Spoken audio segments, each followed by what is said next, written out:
প্রচলিত একটা কথা আছে, জমি, জান, জঙ্গল, জম এই ৪ সাথে আপোস করতে নেই। একখণ্ড এক টুকরো জমির মালিক হই।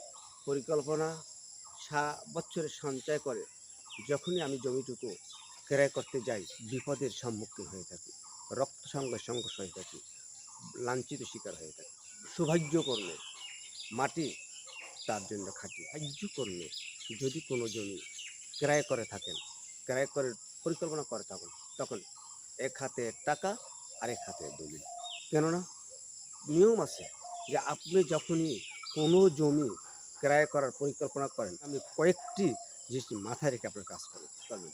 যে জমিটাকে যে আসলে জমি পূর্বের মালিকের কাছে বিক্রি করেছে কিনা, জমি মামলা আছে কিনা, জমি কার দখলে আছে, জমি কারো বায়নাপত্র নিয়েছে কিনা, কোন শ্রেণীর জমি, কৃষি জমি না আবাসিক জমি না বাড়ির জমি, এই বিষয়ে খুঁটিনাটি বিষয়গুলো আপনি খোঁজ করে আপনি তো জমিটুকু ক্রয় করবেন।